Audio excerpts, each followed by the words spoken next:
Hello folks, this is going to be a lecture on GCP IAM or the Identity and Access Management. So the GCP IAM consists of three particular separate components. There is the policy, then there is the member and the role. So before we delve into all these three, the member and the role is basically the part of the policy.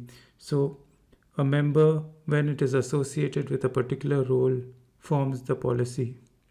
So what is a member? A member can be segregated into multiple types. The first type is a member can be a Google account. So it can be any particular Google account that is associated with that GCP project. Then there's also something called as a service account. The service account is different in the sense that the service account is not associated with a user, but it is associated with another GCP resource. A prime example of this would be that you have a virtual machine instance and you want that virtual machine instance to have access to other GCP resources, like for example cloud storage. So what you would do is you would create a service account, and that service account would have permissions to access cloud storage, and then you would link that particular service account to your virtual machine instance. Then there is the Google group. So the Google group is basically a congregation of multiple Google accounts. So you can have a Google group consisting of many Google accounts, and in that way you can assign roles to that particular Google group, and it will be applicable to all the users that are within that Google group.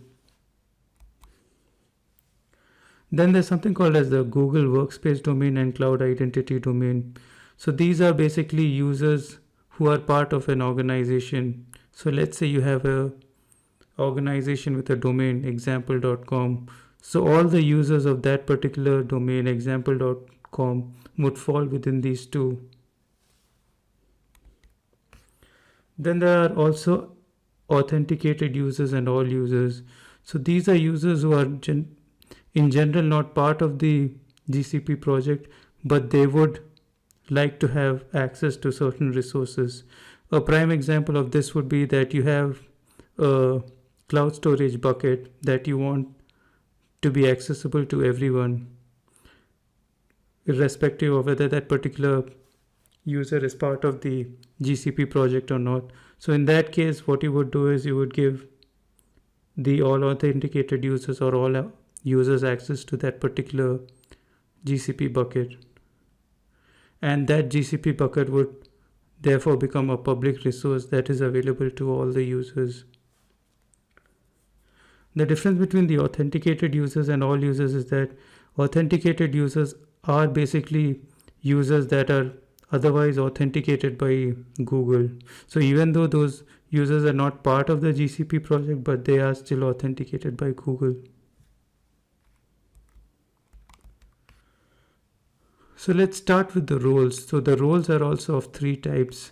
The first role is basically the basic roles. So these were roles that were allocated earlier when GCP was still at infancy, and it basically is a very broad ranged role. So for example, if you give an owner access to a particular member, then that particular member has access to all the resources within GCP. So it is generally best practice to avoid giving basic roles, and instead of giving basic roles, you should either give predefined roles or you can give custom roles. So predefined roles are basically roles that are already created for you, and each of these roles have a set of specific permissions that are associated with it.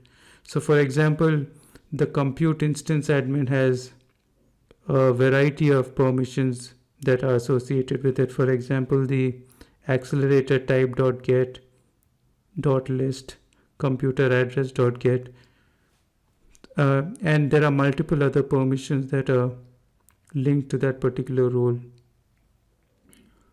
Similarly, the logging.viewer also has multiple permissions associated with it. So how the roles work is that you create a role and you assign permissions to it. Similarly, you can also create custom roles. So the custom roles are basically roles that are created by you, and you can assign whatever permissions you like within that particular custom role. So these are all the kind of roles that are currently available in GCP. Let me reiterate, there is the basic role. So the basic role has basically gives the user who has that particular role a large set of permissions, and this was basically used previously when GCP was still at its infancy, and at this moment it's good advice to actually not use these basic roles. Rather than that, use either the predefined ones or the custom roles. So after you have created your member and your role, then there is something called as the IAM policy. So basically the policy is just binding the roles to the members. It can be shown, it can be either done using the GCP console or either using the API. So in general, what the policy does is it basically binds the particular role to a user. So for example, in this particular example, what you're doing is you're binding the storage.object admin to the users ali at example.com, the service account, the particular group, and the particular domain. Similarly, the storage object viewer has also been assigned to the particular user Maria at example.com.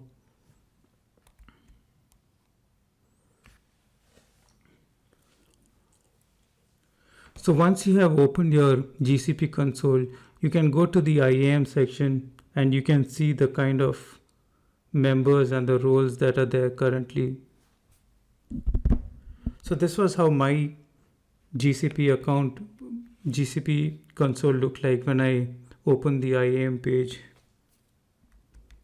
So as you can see that the last user is basically the Google account user that I had created initially.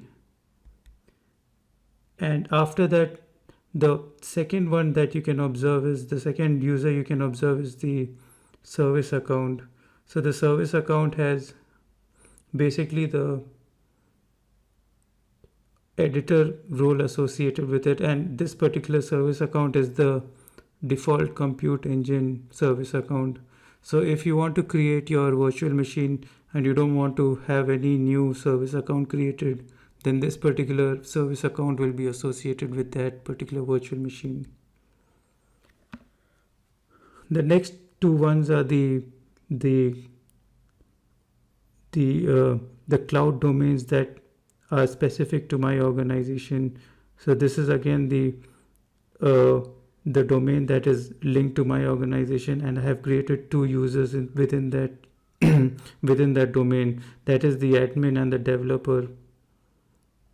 And you can see that it ends with a specific domain that is linked to my organization. And after that, there is a group that I have created called the all employees at verylazykoders.com. So this is a group, and this group consists of both the admin and the developer. And if you look at the type, you can see that there are separate icons, particular icons that differentiate between whether it's a group. So for example, the group will have a separate icon, a user will have a separate icon, and the service account will have a separate type of icon to associate it with.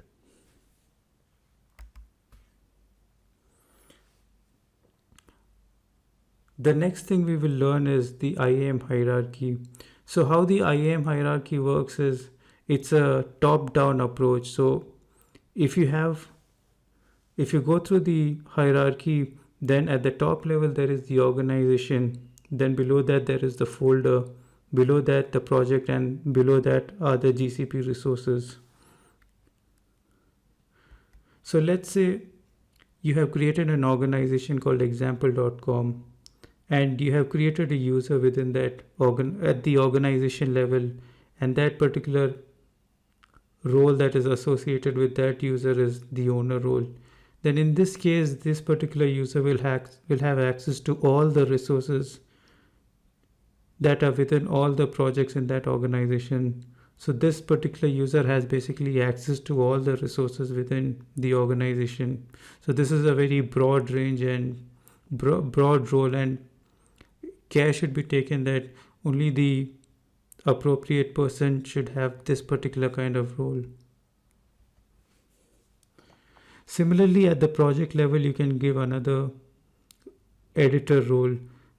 So in this particular example, I have created an example -prod prod project, and within that I have created a user called admin@example.com with a role editor. So this particular user will have access only to that particular project. He will not be able to access either the example dev or the example test project. And at the end, I have created another user, and this user has access only to one particular resource within example-prod project. So this particular user, dev at example.com, can have access only to that particular topic-a resource within Cloud PubSub. So that's how you distinguish between users and roles, and you have to be very careful while associating specific roles to a specific user.